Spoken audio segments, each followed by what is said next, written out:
ఆయన ఈ జరిగిన ఆయన అలాంటి మంచి వ్యక్తికి జరిగినట్టు యొక్క ఈ అన్యాయాన్ని తిరిగి మళ్ళా న్యాయం జరిగేట్టుగా చూడడంలో ప్రజల పాత్ర చాలా ముఖ్యమైనది.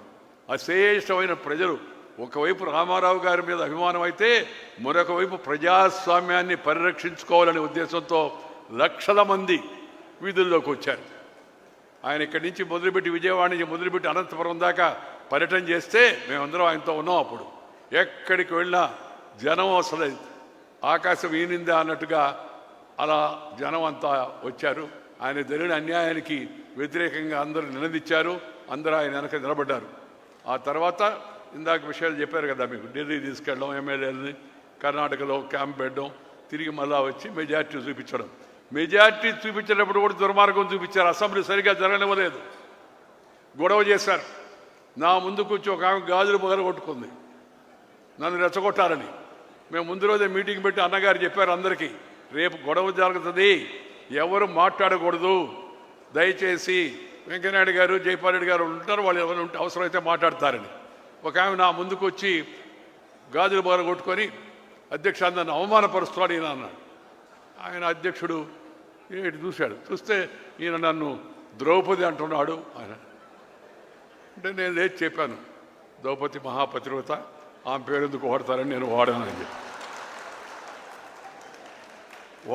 వాడనండి, అలాంటి పనులు చేయండి, ఎవరిని అవహేళన చేయడం అవమానం చేయడం నాకు ఇష్టం లేదని. అసెంబ్లీలో మెజార్టీ ఉందని తెలిసి కూడా ఆఖరి వరకు అధికారాన్ని పట్టుకొని వేలాడేట్టుగా చేశారు. తర్వాత చెప్తారు వాళ్ళు మేము మెజార్టీ ఉందని.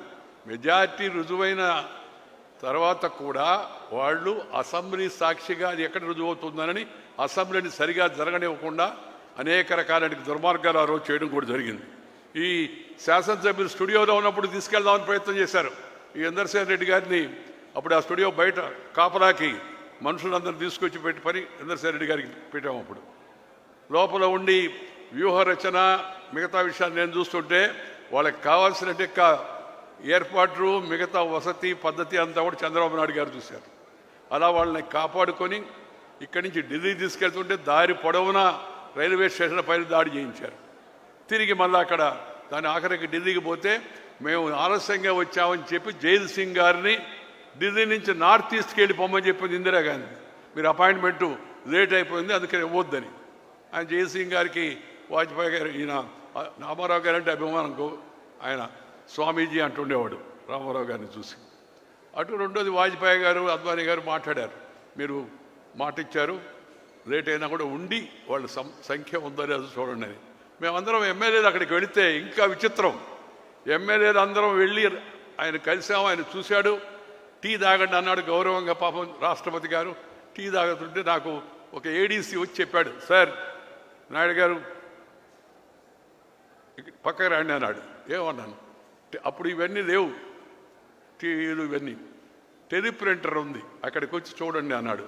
చూస్తే ఢిల్లీలో ఎవరైతే ఉన్నారో ఎమ్మెల్యేలు, వాళ్ళలో కొంతమంది ఎమ్మెల్యేలు హైదరాబాదులో రాజ్భవన్ ముందు పెరేడ్ చేశారని. నేను ఇక్కడున్న మనుషుడు అక్కడిట పెరేడ్ చేస్తారని ఆశ్చర్యం కలిగింది. వెంటనే నేను రామోజీరావు గారికి ఫోన్ చేసి, సార్ ఆ ఎమ్మెల్యేలు ఎవరో వాళ్ళ పేరు కాస్త దయచేసి పంపించండి అని.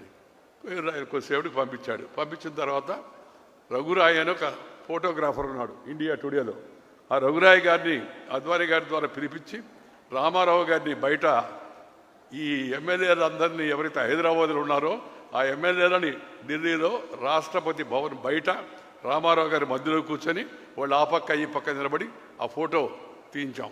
ఫోటో అప్పుడు పంపించడానికి కూడా ఇదే ఫ్యాక్స్ లేదు. అప్పుడు సాయంత్రం మన సాయికృష్ణ రామారావు గారి కుమారుడు ద్వారా మరి డాక్టర్ శ్రీనివాస్ గారు ఎవరిని పట్టుకొని టికెట్ సంపాదించి ఆయన ద్వారా పంపిస్తే మేము రామోజీరావు గారికి ఇండియన్ ఎక్స్ప్రెస్ ఎడిటర్కి ఫోన్ చేసి పేపర్ కాస్త ఆపండి, ఇప్పుడైతే బాగా ఫాస్ట్ అయిపోయింది, అప్పుడు పేపర్ 10 గంటలకు అయిపోయేది, పేపర్ ఆపండి ఈ ఫోటో వస్తుందని. వచ్చిందాక వాళ్ళు ఆపారు, ఫోటో వేశారు. అసలు ఢిల్లీలో నకిలీ హైదరాబాదులో అని మరుసటి రోజు పతాక శీర్షికలో వచ్చింది. దాంతో అతను కుట్ర ఇదైపోయింది. అంత దుర్మార్గం అనమాట. ఎక్కడ మనుషులు ఉండి చూపిస్తుంటే కూడా తను ఇక్కడ ఉంటే ఎవరు నిజం ఎవరు కాదని అడిగి తెలుస్తుంది. ఆ ఫోటో రాబట్టి సరిపోయింది. కానీ ఆ విధంగా అనేక రకాలుగా ప్రజాస్వామ్యాన్ని వంచే ప్రయత్నం చేశారు. దాన్ని ప్రజల యొక్క మద్దతు ఉండబట్టి ఆయన మీద అశేషమైన అభిమానం ఒక పక్క, దాంతోపాటు ప్రజాస్వామ్య పరిరక్షణ కోసం ప్రజలందరూ గట్టిగా నిలబడబట్టి అన్ని రాజకీయ పక్షాలు ఏకత్రాటిపై రాబట్టి తిరిగి మళ్ళా ఎన్టీ రామారావు గారు గౌరవంగా ముఖ్యమంత్రి అయ్యేటికి అవకాశం లభించింది. ఆయన ముఖ్యమంత్రి అయిన తర్వాత నన్ను జయపాల్ గారిని పిలిచి, బ్రదర్ మీరిద్దరు మాకు బాగా మద్దతుగా నిలబడ్డారు, మీరిద్దరు ప్రభుత్వంలో చేరండి మంత్రులుగా అన్నాడు. అంటే మేము చెప్పాము, మేమిద్దరం మాడుకున్నాం, మాకు విషయాలు కూడా తెలుసు కదా, మేము చేరవండి అన్నాం. ఏమండి అన్నాడు, మేము వేరే పార్టీలో ఉన్నాం, మేము ఎందుకు చేస్తామంటే ఆయన తెలివిగా మీరు పార్టీ మారబడలేదు, మిత్రపక్షాలుగా అందరం కలిసి మిశ్రమ ప్రభుత్వం ఏర్పాటు చేద్దాం అన్నాడు. నేను రామారావు గారి తెలివికి ఆశ్చర్యపోయాను, ఈయనకి ఎవరు చెప్పారా ఈ విషయం అని చెప్పారండి. సరే అయినా కూడా చెప్పాము, మేము ప్రజాస్వామ్య పరిరక్షణ కోసం సిద్ధాంతం కోసం వచ్చామే కానీ పదవి కోసం రాలేదు, పదవి తీసుకోమని గౌరవంగా సున్నితంగా ఆయనకు చెప్పడం జరిగింది. ఈ సందర్భంగా రామారావు గారు రాక ఆయన ముఖ్యమంత్రి, తెలుగుదేశం పార్టీ ఏర్పాటు, ముఖ్యమంత్రి కావడం, అలాగే ప్రజాస్వామ్యానికి జరిగిన ఈ అన్యాయం దాన్ని ఎదుర్కోవడంలో ప్రజలు చూపించినట్టు చొరవతో పాటు ముఖ్యంగా ఇంకొక వ్యక్తిని కూడా మనం గుర్తు చేసుకోవాల్సి ఉంది. స్వర్గీయ రామోజీరావు గారు ఈనాడు పత్రిక నిర్వర్తించిన పాత్ర ఏతుందో అది చాలా గణనీయమైంది. ప్రతి విషయాన్ని ఆయన చక్కని మార్గదర్శనం చేసి సమాచారాన్ని సేకరించి ఆ సమాచారాన్ని అంతా వీళ్ళకి అందజేసి మంచి అభ్యర్థుల ఎంపిక దగ్గర నుంచి జరిగినట్టు దుర్మార్గాన్ని మళ్ళా ప్రజలకు కళ్ళగట్టేట్టుగా చూపించిన విషయం వరకు రామోజీరావు గారు చాలా గట్టిగా సిద్ధాంతపరంగా నిర్ణయం తీసుకొని ఆయన పత్రిక చాలా గట్టిగా నిలబడింది. అందువల్ల ఈ సందర్భంగా ఆయన కూడా మన మధ్య లేడు కాబట్టి ఆయన కూడా స్మరించుకోవాల్సిన ప్రజాస్వామ్య పరిరక్షణకు ఆయన చేసిన కృషిని కూడా మనందరం గుర్తు చేసుకోవాల్సిన అవసరం ఎంతో ఉందని ఈ సందర్భంగా మీ అందరికీ మనం చేస్తున్నాను. నేను ఆఖరిగా ఇప్పుడు ముఖ్యమంత్రి గారు కూడా ఉన్నారు కాబట్టి ఆయన చాలా తెలివిగా నాకన్నా ముందే మాట్లాడాడు. ముఖ్యమంత్రి మాట కూడా చెప్పాడు, తెలుగు కేంద్రం ఇక్కడ పెడితే రామారావు గారి విగ్రహం తప్పనిసరిగా నేను మన ఫోన్లో కూడా చెప్పాను, తెలుగు భాషకు ప్రాధాన్యత ఉండాలా, ప్రాచీన తెలుగు అధ్యయన కేంద్రం మైసూరులో ఉంటే నేను ఆ రోజు దాన్ని అక్కడి నుంచి తీసుకొచ్చి మైసూరులో ఉండవేంది తెలుగు అధ్యయన కేంద్రం అని ఆంధ్రప్రదేశ్లో ఉండాలని తాత్కాలికంగా ఎవరు ముందుకు రాలేదు కాబట్టి నెల్లూరులో మా అమ్మాయి స్వర్ణ భారత ట్రస్ట్లో భవనం ఇచ్చి దాన్ని తాత్కాలికంగా అక్కడ ఏర్పాటు చేశాం.